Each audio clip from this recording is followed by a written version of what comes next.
अस्सलाम वालेकुम, मैं हूं अलीना फारूक शेख। गुज़श्ता रोज़ सुप्रीम कोर्ट बार के जो सालाना इंतखाबात हैं वो हुए, जिसमें हुकूमत के हिमायत याफ्ता या आसमा जहांगीर ग्रुप के नाम से इंडिपेंडेंट्स को अभी भी मंसूब किया जाता है, उनके जो उम्मीदवार थे वो सदर मुंतखब हो गए हैं। और जो दूसरा ग्रुप है यानी हामिद खान ग्रुप, उनके उम्मीदवार को शिकस्त हुई है, लेकिन जो सेक्रेटरी की नशिस्त है वो हामिद खान ग्रुप ने सिक्योर कर लिया है। अब मामला क्या है? मामला ये है कि आपको याद होगा तहरीक इंसाफ और हामिद खान ने खुसूसी तौर पर ये ऐलान कर रखा था कि 26वीं आईनी तरमीम के ख़िलाफ़ वो एक तहरीक चलाने का इरादा रखते हैं। और ये जो इंतखाबात हैं सुप्रीम कोर्ट बार के, इनको एक टेस्ट कह लें आप, रेफरेंडम कह लें, उसके तौर पर देखा जा रहा था कि इससे पता चलेगा कि लॉयर्स की जो हिमायत है या लॉयर्स की जो थॉट है वो किस ग्रुप के साथ है। ये भी कहा जा रहा था कि ये जो इलेक्शंस हैं ये डिपेंड करते हैं कि अगर तो इसमें हिमायत मिली हुकूमत के उम्मीदवार को या उनको कामयाबी मिली, तो फिर जो तहरीक है वो कहीं ना कहीं उससे दम निकल जाएगा और वो फिज़ल आउट हो जाएगी। ये सिर्फ एक अमूमी ख्याल नहीं, बल्कि जो पाकिस्तान तहरीक इंसाफ के बड़े अहम रहनुमा हैं बैरिस्टर अली ज़फ़र साहब, उन्होंने भी मुनीज़ जहांगीर से बात करते हुए कल रात इसी ख्याल का इजहार किया। क्या कहा उन्होंने, उनकी ज़बानी सुनिए। एक ग्रुप जीत रहे हैं, दूसरे ग्रुप जो थे उनका एक मौक़िफ़ ये था कि हम 26वीं तरमीम के ख़िलाफ़ ये इलेक्शन लड़ रहे हैं, तो ये एक उनका स्लोगन था।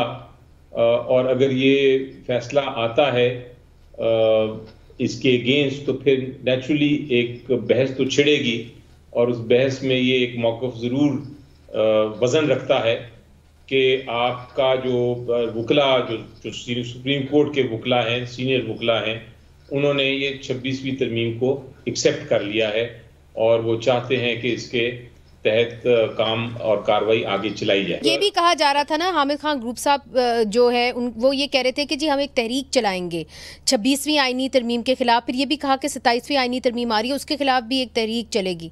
तो तहरीक अब चलेगी कि नहीं चलेगी, इज द क्वेश्चन।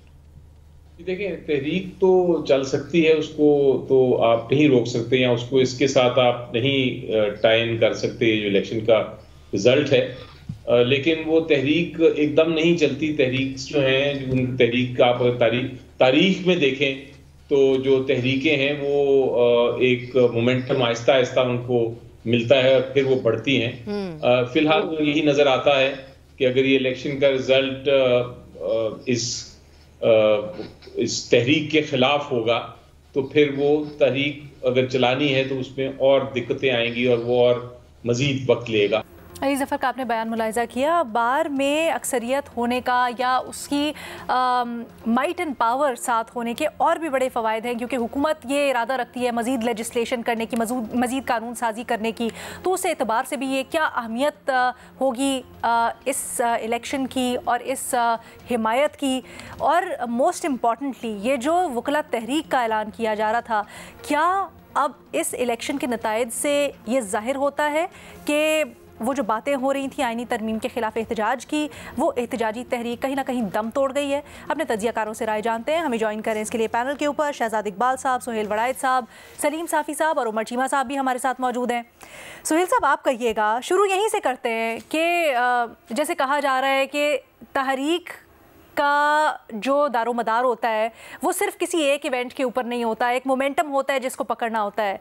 क्या ये दुरुस्त है, या फिर इस केस में अगर देखा जाए तो वकला की अक्सरियत ने अगर हुकूमत का साथ दिया है या आईनी तरमीम के ऊपर उन्होंने सर तस्लीम खम किया है, तो इसको इस तरह ताबीर करना चाहिए?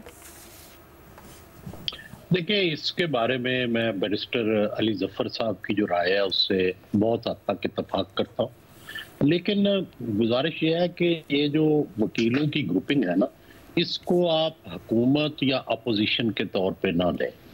ये दोनों ग्रुप जो है, मसलन जब हमारी मीडिया के ऊपर पाबंदियां लग रही थी तहरीक इंसाफ के ज़माने में, तो हामिद खान भी हमारे साथ खड़े थे और एहसन भून जो हैं ये भी हमारे साथ खड़े थे, आज़म नज़ीर तारड़ भी हमारे साथ खड़े थे, तो लाहौर बार के सदर भी खड़े थे। तो दोनों जो है एहसन भून बाबाए वकला कहलाते हैं। हामिद खान जो हैं ये मुशर्रफ दौर में हर हरबा इन पर आजमाया गया लेकिन ये खड़े रहे। तो ये दोनों ग्रुपों की अपनी अपनी एक प्रिंसिपल स्टैंड है, दोनों की बड़ी वैल्यू है, दोनों आइन और कानून के साथ खड़े रहे हैं। देखिए सियासत तो होती है, उसमें आपस में इख्तलाफ भी होता है, अपने अपने ग्रुप्स भी होते हैं, लेकिन मेरी नज़र में दोनों का बड़ा ही एहतराम है, क्योंकि मुझे पता है कि जब हम पर भी मुश्किल वक्त था मीडिया पर, और जब मुल्क पर भी सख्त वक्त था मार्शल लॉ का, तो इन दोनों ग्रुपों के ख्यालात क्या थे और दोनों किस तरह से उस स्ट्रगल में मुश्किल वक्त में शरीक रहे। जाहिर है अब एक पार्टी की हुकूमत है, जो आसन भून साहब है, उनके करीबी साथी आजम नज़ीर तारड़ साहब जो है वो वफाकी वजीर हैं, एहसन भून साहब पीपल्स पार्टी से वाबस्ता हैं, लेकिन उनके ग्रुप में हर तरह के लोग मौजूद हैं, तहरीक इंसाफ के लोग भी मौजूद हैं, दूसरे भी ग्रुपिंग सिर्फ इस बुनियाद पे नहीं है कि भाई वो पार्टी बेसिस पे है। इसी तरह हामिद खान साहब के साथ भी मुख्तलिफ लोग मौजूद हैं, उनके बहुत सारे साथी जजेस हैं उनके चेंबर के। तो इसको सिर्फ इस तरह से ना देखें। हाँ, ये डेफिनेटली जो पीटीआई चाहती थी कि ये सुप्रीम कोर्ट बार का इलेक्शन प्योरली पॉलिटिकल हो, वो नहीं हो सका, और ये उसी रवायती अंदाज में लड़ा गया है जो ग्रुपिंग है उसमें।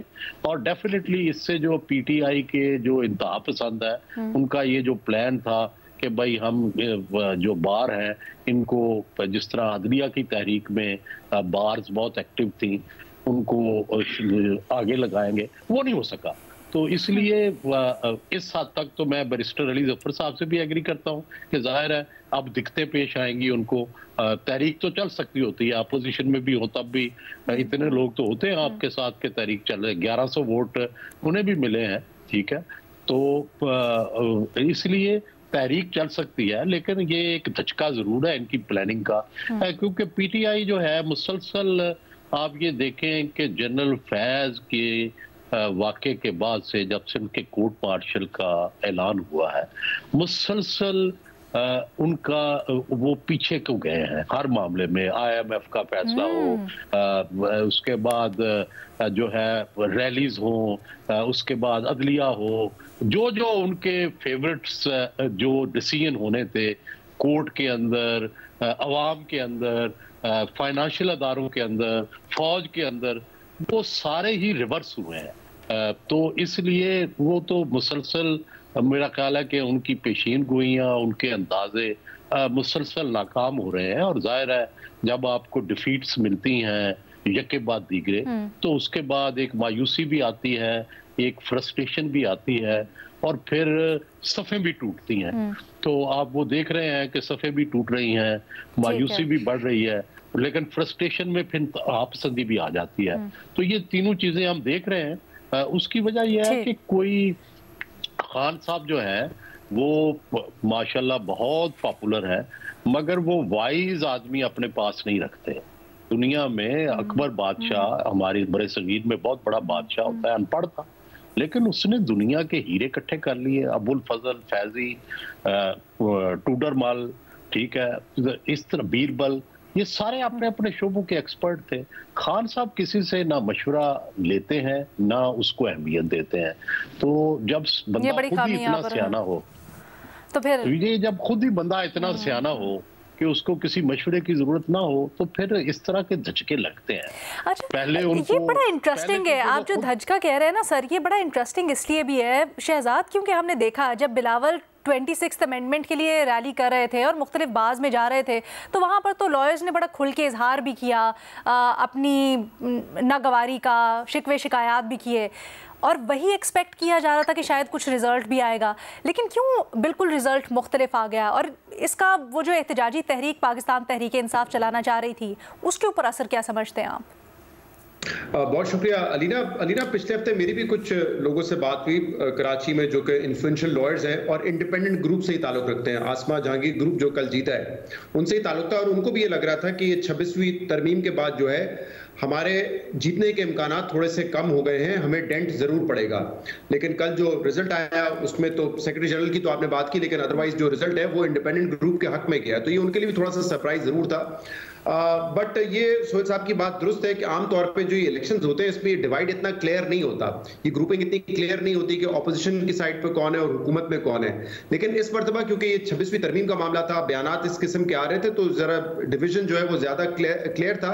और जैसे अली जफर साहब ने भी अभी कहा कि इस स्लोगन पे इलेक्शन लड़ा जा रहा था प्रोफेशनल ग्रुप की जानिब से, आमिर खान ग्रुप की जानिब से, कि 26वीं तरमीम के खिलाफ वो एहतजाज करना चाहते हैं और उसको वो एक्सेप्ट नहीं कर रहे हैं।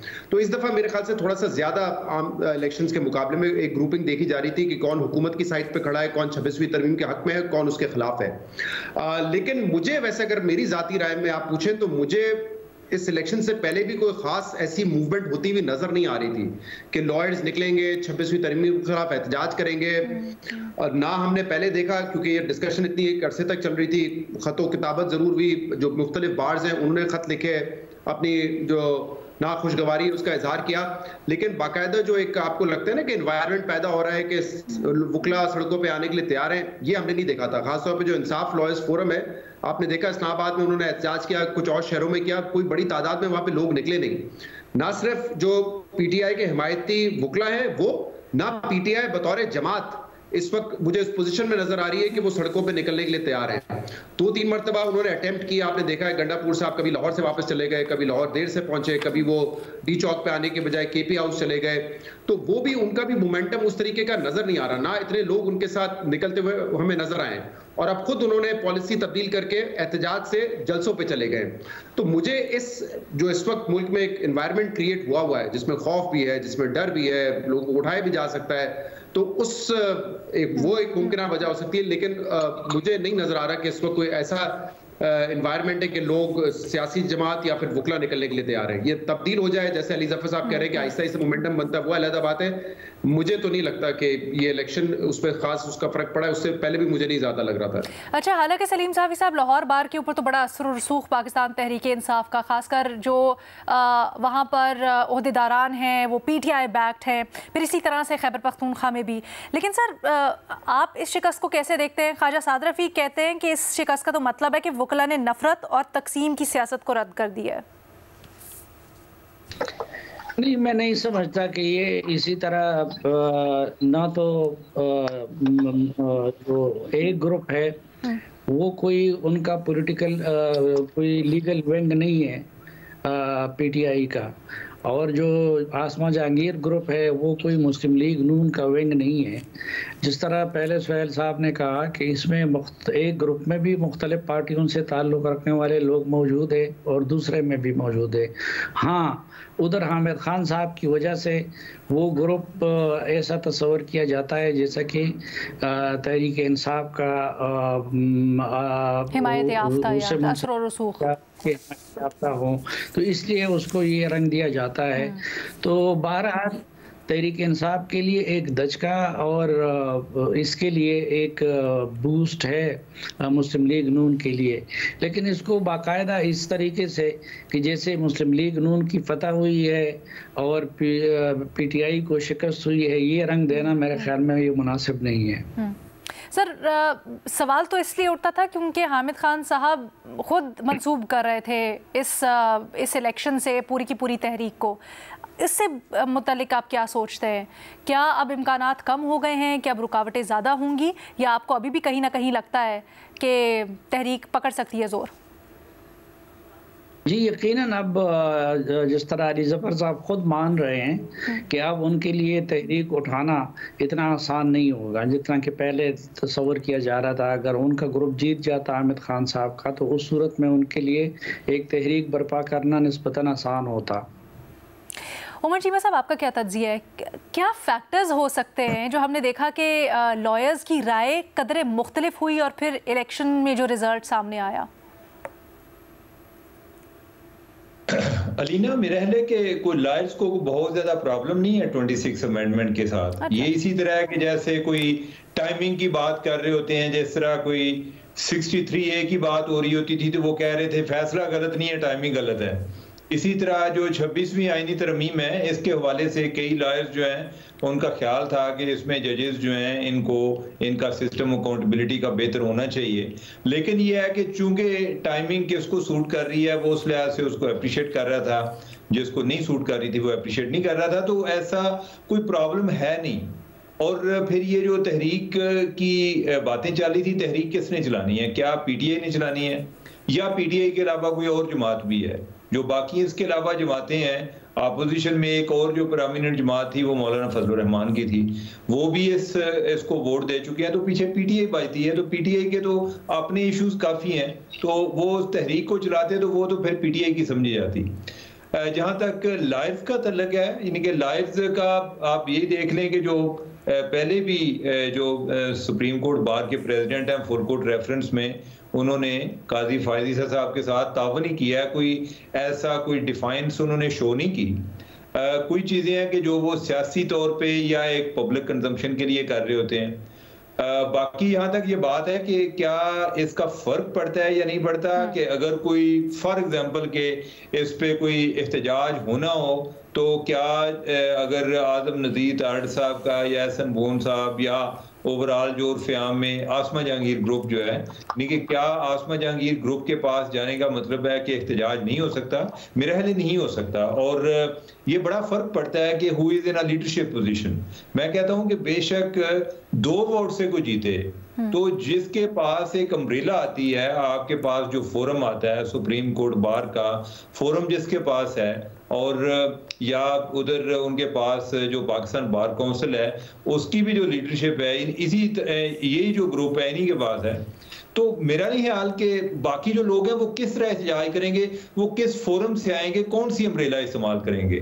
तो इससे डेफिनेटली एक इम्पैक्ट होता है, यानी कि एहतजाज की अगर कोई बात थी या अगर वो ग्रुप आता, वो डेफिनेटली एक प्रॉब्लम करता हुकूमत के लिए, और नहीं तो कम से कम कोई ना कोई पिटीशन फाइल किए रखते, कोई ना कोई स्टेटमेंट जारी किए रखते।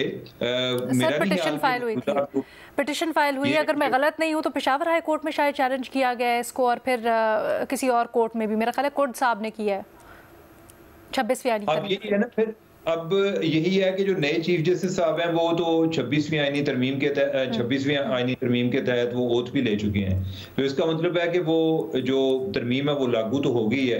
अब जब लागू हो गई तो फिर किसने केस सुनना है? क्या पेशावर हाई कोर्ट जो है अपने मौजूदा एग्जिस्टिंग स्टेटस में सुन सकती है, या कि वो अपने बेंच का इंतजार करेंगे कि जो आईनी बेंच बनेगा, तश्कील दिया जाएगा, वो सुनेगा? तो वो पिटीशन फाइल करने से ये देखना होगा कि क्या अगर उसको पेशावर हाई कोर्ट की जो जजेस हैं वो इसको टेकअप करते हैं तो किस बुनियाद पे करते हैं। ऑल्सो ये भी कंफ्यूजिंग है ना कि जो चीफ जस्टिस है उस तरमीम के तहत जो बने हैं तीसरे नंबर के, उनको तो एक्सेप्ट कर रही है तहरीक इंसाफ, लेकिन फिर बाकी आईनी तरमीम के ऊपर तहफ़्फ़ुज़ात हैं उसको एक्सेप्ट नहीं करती। एक सवाल है मेरा पूरे हाउस के लिए, ऑल्दो मुझे पता है आप सबकी राय एक जैसी है, लेकिन हमने मनाजिर देखे कि पाकिस्तान तहरीक इंसाफ को वकला में से बड़ी ताईद मिलती थी, बड़ी सपोर्ट मिलती थी। खान साहब जब बाहर थे उनकी पेशियाँ होती थी, उस वक्त हमने ऐसे मनाजिर देखे कि अदालत आ जाया करते थे लॉयर्स, फिर मुख्तलिफ प्रोटेस्ट्स के अंदर हमने देखा। तो क्या ये इलेक्शंस को ऐसे भी समझना चाहिए या कहा जा सकता है इनकी बुनियाद पर कि तहरीक इंसाफ का जो अदलिया की सियासी साइड पे यानी बाज़ के अंदर जो असर था वो भी कुछ कम या ख़त्म हुआ है? जो भी आंसर देना चाहे।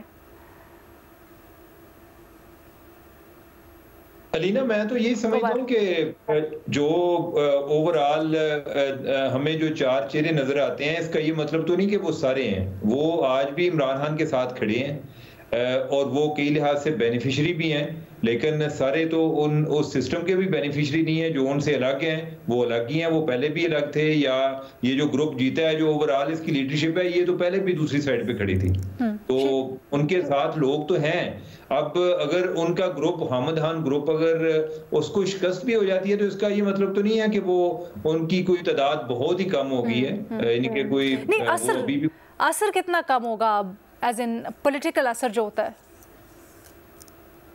पॉलिटिकल मेरे ख्याल ऑप्टिक्स की हद तक तो फर्क पड़ता है इसका, कि ओवरऑल जो मैं पहले आपको बात की कि ये इसका बहुत बड़ा इम्पैक्ट होता है कि कौन सा ग्रुप जो है वो लीडरशिप पोजीशन पे है। मेरी राय जरा थोड़ी सी मुख्तलिफ है जी सर। देखिए, गुजारिश ये है कि ये जो है ना लायर्स जो है ये भी कोई अलग से आइसोलेटेड ग्रुप नहीं है, सोसाइटी का हिस्सा है। फर्ज करें आज मुल्क के अंदर एक मूवमेंट चल पड़ती है तो वकला की तहरीक भी चल पड़ेगी, ठीक है, लेकिन अगर ओवरऑल मुल्क में ही जो है वो रैलीज नहीं हो रही तो सिर्फ वकला से ये तवक्को करना कि वो सबसे फोरफ्रंट पे अदलिया में तहरीक में तो वो आए थे, लेकिन इस वक्त उस अदलिया तहरीक के जो नताइज निकले उसने पूरे मुआशरे को बैकफुट पे डाल दिया है। अब कोई ऐसी तहरीक चलाने को तैयार नहीं जिसमें कंफ्यूजन। तो दूसरी बात यह है कि फर्ज करें अगर इलेक्शन जीत भी जाए और दूसरी पार्टी, फिर भी तहरीक चल सकती है। मुझे याद है कि 77 में लाहौर बार जो थी वो पीपल्स पार्टी के पास थी, लेकिन कौमी इत्तेहाद की तहरीक जब मुल्क में चल पड़ी तो फिर अपोजिशन जो थी बार के अंदर उसने भी तहरीक चलाई और अगला इलेक्शन जीत गए वो, और फिर मुसलसल वो जीतती रही अपोजिशन जो है कई साल तक। तो इसलिए बात तो ये है ना कि ओवरऑल मुल्क के हालात आप उसको खौफ कह लें, उसको आप दबाव कह लें, मायूसी कह लें, ये जो भी उसके नाम आप दे लें, लेकिन गुजारिश यह है कि जो सोसाइटी की ओवरऑल माहौल है वकला उससे अलग तो नहीं है। वकला सर क्या ऐसा किसी तहरीक के लिए साजगार माहौल है? देखिए ना, माहौल तो साजगार इस बात पे बनता है कि भाई आप दो चीजें है ना, एक तो ये है कि हर एक के अपने दुख होते हैं, वो हर वक्त मौजूद है। मेरे दुनिया में जो एहतजाजी तहरीकें हैं वो तब चली हैं दुनिया में, इनकलाब तब आए हैं जब घर का चूल्हा हर एक का जो है वो सर्द हुआ है, ठंडा हुआ है, तभी बड़े इनकलाब आए हैं। दूसरी बात यह है कि जब आग मेरे तक पहुंचेगी ना, इंडिविजुअल तक, तो फिर मेरे हाथ भी जलेंगे, पांव भी जलेंगे, फिर मैं बाहर निकलूंगा। एहतजाजी तहरीक के लिए जो ईंधन होता है वो ये होता है, अगर वो महदूद हो आग, अगर वो आग जो है उससे हर घर ना जल रहा हो, तो फिर जितने लोग जल रहे होते हैं फिर उनका काम होता है कि वो कुर्बानी के आखिरी दर्जे पे जाए। जिस तरह के पीपल्स पार्टी ने जो था उसके 7-8 बंदों ने अपने आप को आग लगा दी, बड़े जलसे एहतजाजी वो भी नहीं कर सके थे, लेकिन वो क्या करते थे कि अगर फर्ज करें उन्होंने जुमेरात रखा हुआ था, मुझे याद है लाहौर में एहतजाजी तहरीक जब चलती थी तो दाता दरबार में, तो वो कहीं ना कहीं से, हालांकि मार्शल लॉ होता था, चारों तरफ पैरे होते थे, एक एक बंदा चेक होता था, फिर भी वो कहीं ना कहीं से 10-12 लोग या 50 लोग या 100 लोग वो निकल आते थे और वो सारे पकड़े जाते थे, कोड़े पड़ते थे उनको।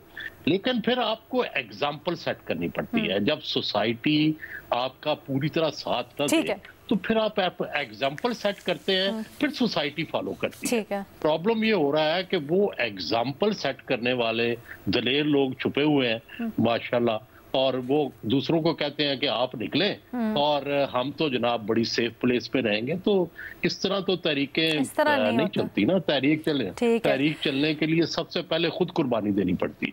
हम एहतजाज की बात करें, गो कि तहरीक तो नहीं लेकिन एक मुख्तलिफ किस्म का एहतजाज हुआ है पाकिस्तान में नहीं बैरून मुल्क, उसकी बात करते हैं छोटे से ब्रेक के बाद।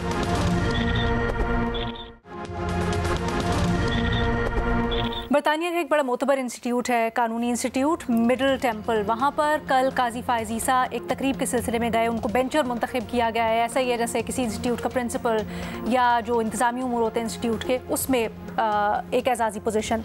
अब इस मौके के ऊपर पाकिस्तान तहरीक इंसाफ के कारकुनान और सीनियर लीडरशिप ने एहतजाज किया इंस्टीट्यूट के बाहर और हुल्लड़बाजी हुई, नारेबाजी हुई। एक मौके के ऊपर जब काजी फायज ईसा और उनकी अहलिया गाड़ी में बैठे जा रहे थे तो बड़ी नाजेबा ज़बान भी इस्तेमाल की गई और ऐसा भी कहा जा रहा है कि कुछ फेंका गया शायद गाड़ी के ऊपर।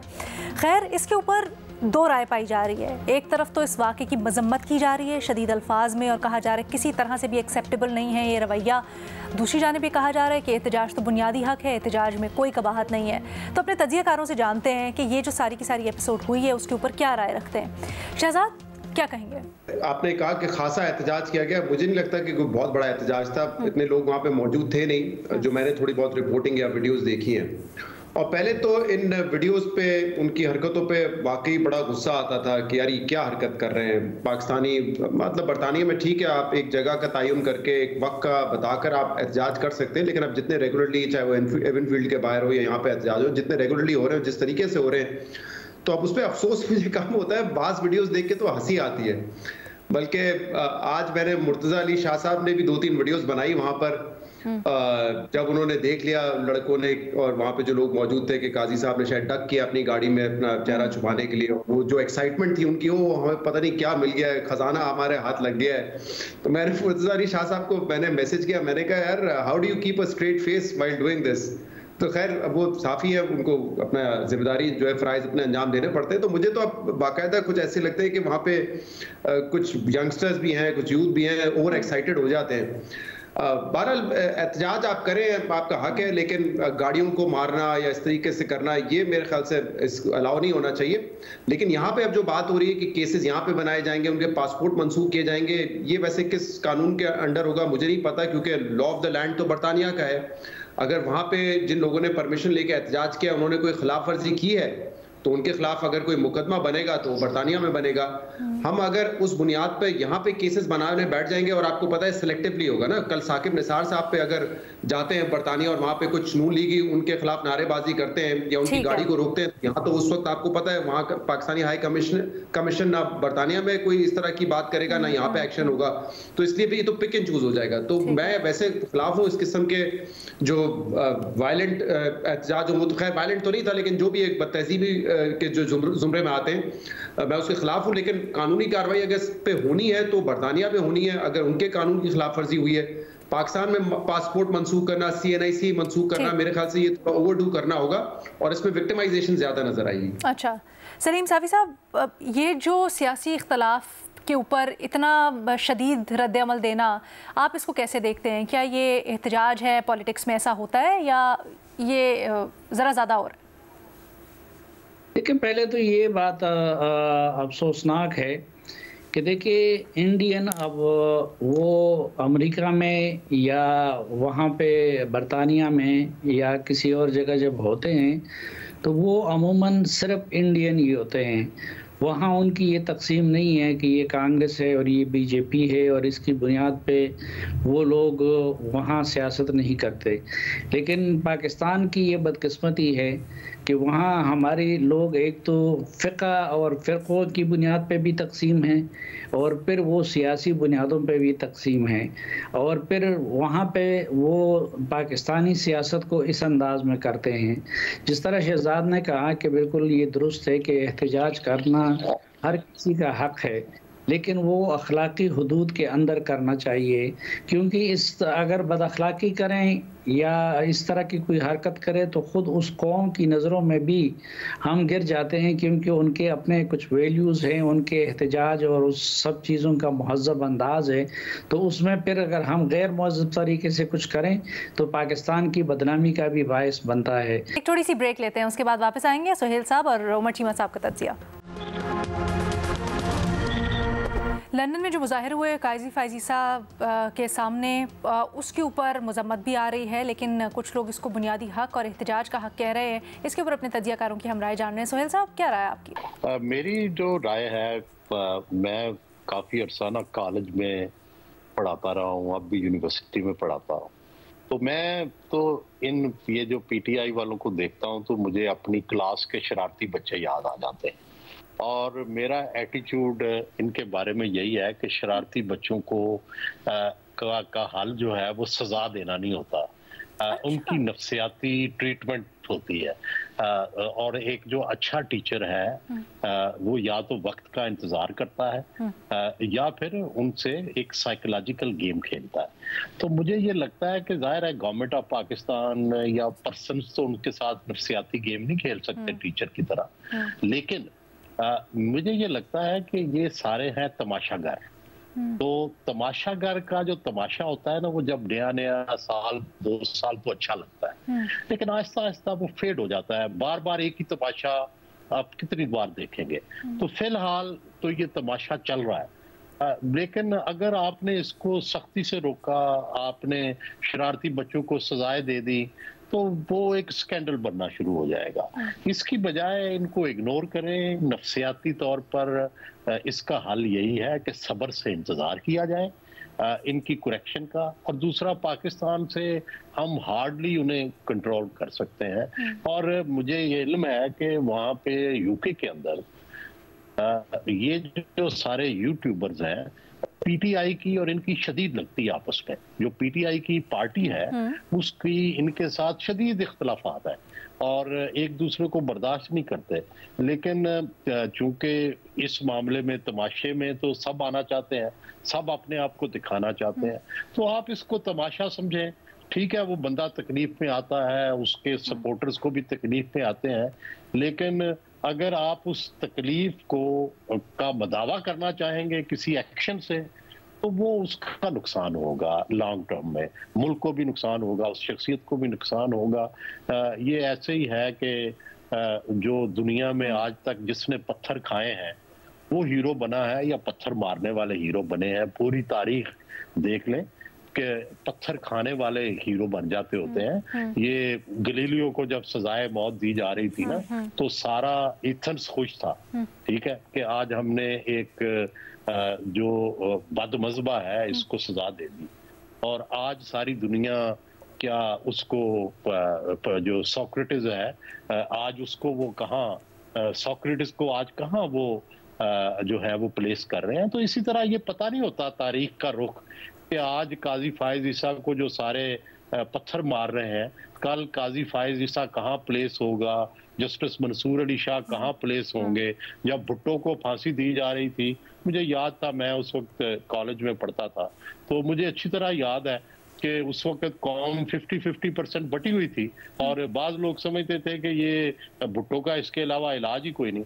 आज आप देखें कि शायद 99% लोग उस फैसले से इत्तेफाक नहीं करते। हमारी जिंदगी में ही तारीख ने ये फैसला उसके उलट दे दिया है। तो ये चीजें जो होती हैं, ये जो वायलेंट एक्शंस हैं, वायलेंट एक्शंस की कोई जस्टिफिकेशन नहीं है, लेकिन वायलेंट एक्शंस का जवाब वायलेंट एक्शन से देना ये भी कोई मुनासिब नहीं है। उमर चीमा साहब, हम सोशल मीडिया के ऊपर देख रहे हैं इन वीडियोस को शेयर करके बहुत हल्ला शेरी भी दी जा रही है, बहुत ये कहा भी जा रहा है कि देखो कैसा जवाब दिया।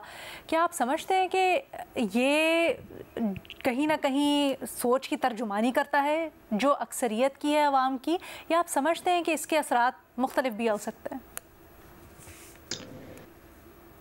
अलीना शहजाद बात कर रहे थे कि कुछ चंद एक लोग गए हैं, कोई ज्यादा लोग नहीं थे, लेकिन मसला ये है कि चंद एक लोग गए हैं और सारे उनको डिस्कस कर रहे हैं। एक उन्होंने नॉइज क्रिएट कर दिया है और इसमें पीटीआई जो है उसको उसकी तरफ से उसको मुकम्मल हमायत हासिल थी।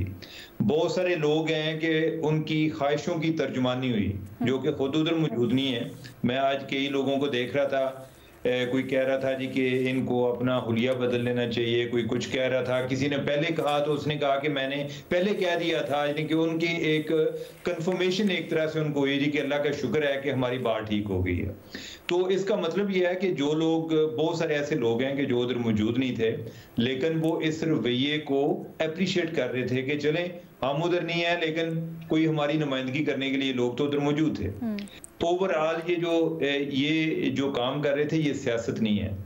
और पीटीआई के हवाले से हम जो है ना, जब उनको दूसरों के साथ इक्वेट करने की कोशिश करते हैं, इनका कोई मुआवजा नहीं बनता आपस में, ठीक है, कि ये जिस तरह का इन्होंने तर्ज सियासत इन्होंने मुतारफ कराई है, ये सियासत नहीं है, ये पूरी ये फस्तायत है, ठीक है। आप जो अपने मुखालिफ के साथ मुकालमा नहीं कर सकते, आप जो है आप उसको लान तान करेंगे, आप उसको हरास करेंगे, तो ये कोई सियासत का तरीका नहीं है। आप लोगों को डरा रहे हैं, आप एक माफिया के तौर पे ऑपरेट करते हैं कि अगर आप हमारे साथ होंगे हम आपको हीरो बना देंगे, अगर आप हमारे मुखालिफ होंगे हम आपको विलन बनाएंगे, हम आपका जीना हराम कर देंगे, ठीक है। ये जो बातें हैं, शहजाद जो बात कर रहे थे जी कि कल जो है वो साकिब निसार उधर जाता है, तो अगर नून लीग वाले करते हैं, भाई साकिब निसार कई दफा गया, साकिब निसार इधर लाहौर में भी फिर रहे हैं, अभी तक तो मुझे नहीं याद आ रहा कि उनके साथ कोई इस तरह का वाकया हुआ है, ठीक है। बाकी लोगों के साथ भी इधर मसलों में इनकी तो कोई अलहदा क़यामत आ जाती है। ये हुआ था उनकी के जो उनकी फैमिली की पिक्चर्स हैं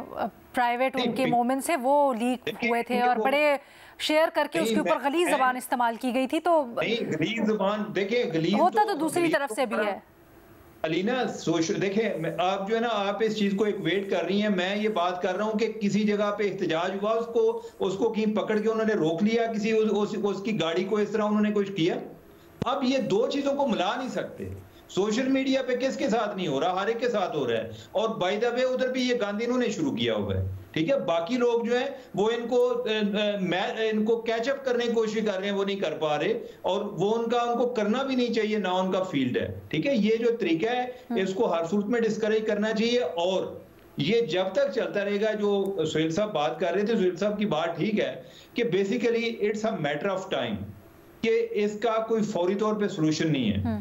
लेकिन ये भी पीटीआई को एहसास करना चाहिए कि ये जो टाइम जल्दी आ जाए कि जिधर ये सीख जाए, ये जो हरकतें करते हैं ना, ये जो हरासमेंट वाली, ये सफर करते हैं, ठीक है। ये जितना भी अवाम को साथ लेकर चलते हैं, ये ताकत से उतना दूर होते जा रहे हैं, इन्हीं वजह से दूर होते जा रहे हैं कि ये चाहते हैं कि हम हर चीज मुसल्लत करने की कोशिश करते हैं। ये तरीका ठीक नहीं, और ये सियासत है ही नहीं है। इनको जब तक सियासत के रूल्स ऑफ गेम को फॉलो नहीं करेंगे, या इनको एग्री करना पड़ेगा, जब तक नहीं करेंगे तो ये बस बाहर एहतजाज ही करते रहेंगे, या लोगों को तलाश करते रहेंगे कि कौन काजी फायदी साहब इधर आएंगे, या नवाज शरीफ जो है वो लंदन पहुंचेंगे, तो हम किस घर के सामने उनको रोकना है। अच्छा उमर, सॉरी उमर, थोड़ा सा एक्सप्लेन करेंगे क्या मतलब ये सियासत नहीं है और रूल्स ऑफ गेम को समझना पड़ेगा। क्या रूल्स ऑफ गेम? ये सियासत का ये तो तरीका नहीं है ना, कि आप अगर किसी बंदे से इख्तलाफ रखते हैं, आप किसी बंदे से इख्तलाफ रखते हैं, वो जिधर भी जाए आपने उसको एक तरह से थ्रेट किया, और आपने बाकी लोगों के लिए एक मैसेज दिया कि हम जो है आपके लिए जीना हराम कर देंगे। ये कोई सियासत नहीं है, ठीक है। आप जुबान से इख्तलाफ करें और अपनी आर्गूमेंट, आपका पावर आपका आर्गूमेंट होना चाहिए, ना कि गालियां आपकी पावर बननी चाहिए। अलीना, मैं भी बात करना चाहता हूँ। जी सुहेल साहब प्लीज मुख्तसर रखिएगा सर। जी अलीना, बस दो फिक्रों में देखिए, गुजारिश ये है कि बज़ाहिर पीटीआई को ये लग रहा है कि हमारी ये स्ट्रेटजी बड़ी कामयाब जा रही है, कि जो हमारे खिलाफ बोलता है हम उसको गालियां निकालते हैं, उसको चुप कराते हैं, उसको जलील कर देते हैं, गंदा करते हैं। लेकिन इसका एक और नतीजा भी निकल रहा है कि जिसको ये गंदा कर रहे हैं वो इन लोगों का तो कुछ नहीं कर सकता, वो फिर इमरान का मुखालिफ होता जा रहा है। तो politics is of attracting people, not of attacking people. तो ये अटैक करके बेसिकली अपनी तादाद को मुख्तसर रख रहे हैं। बस ये मेरी इतनी बात। Very well put. इसी नोट के ऊपर इजाजत दीजिए, अल्लाह हाफिज।